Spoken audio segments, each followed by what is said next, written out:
बारिश में कद्दू का घर। आगे बढ़ने से पहले वीडियो को लाइक और चैनल को सब्सक्राइब करना नहीं भूले। कहानी की शुरुआत एक हरे भरे गांव से होती है, जहां एक प्यारा सा कद्दू का घर रहता था। ये घर एक बड़े कद्दू के अंदर बना हुआ था, जो गांव के एक छोटे से बगीचे में रखा हुआ था। ये घर न केवल सुंदर था, बल्कि आरामदायक भी था।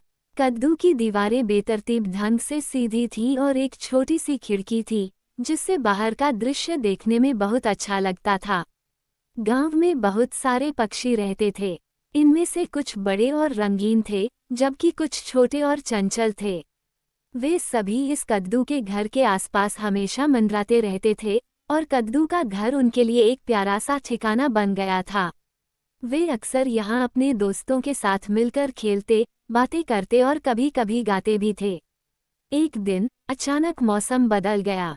बादल घिर आए और आसमान में गहरे काले रंग के बादल छा गए। बारिश की बूंदें गिरने लगीं, पहले हल्की फुल्की और फिर तेजी से। गांव में हर कोई अपने अपने घरों में छुपने लगा। कद्दू का घर भी बारिश से बचने के लिए एक सुरक्षित स्थान बन गया था। पक्षियों ने देखा कि बारिश तेजी से बढ़ रही है और कई पक्षियों का घर बाहर बगीचे में था। कुछ छोटे पक्षी, जो बिना घोंसले के थे, कद्दू के घर की ओर भागे। उन्होंने देखा कि कद्दू का घर उनके लिए एक सुरक्षित और आरामदायक जगह हो सकती है। एक प्यारी सी चहचहाहट के साथ सभी पक्षी कद्दू के घर के पास इकट्ठा हो गए। कद्दू के घर के मालिक, एक समझदार और दयालु बुजुर्ग पक्षी, ने सभी पक्षियों को अंदर बुला लिया। जब सभी पक्षी अंदर आए, तो उन्होंने देखा कि कद्दू के घर में पर्याप्त जगह थी और उसकी दीवारें ठंडी और सूखी थीं।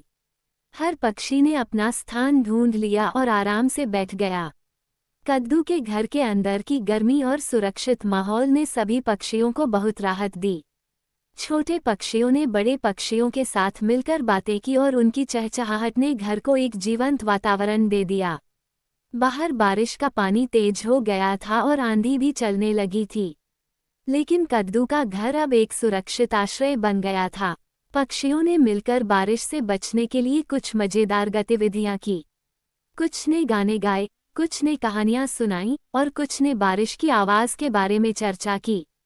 समय बीतता गया और बारिश की बूंदें धीमी पड़ गईं, लेकिन इस दौरान कद्दू का घर एक आश्रय स्थल बन गया, जहां पक्षियों ने एक दूसरे के साथ मिलकर न सिर्फ बारिश से बचने का आनंद उठाया, बल्कि अपने आपसी रिश्तों को भी मजबूत किया।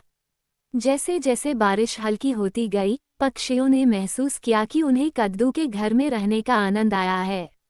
वे समझ गए कि इस छोटे से घर में उनके लिए बहुत कुछ था, सुरक्षा, दोस्ती और गर्मी।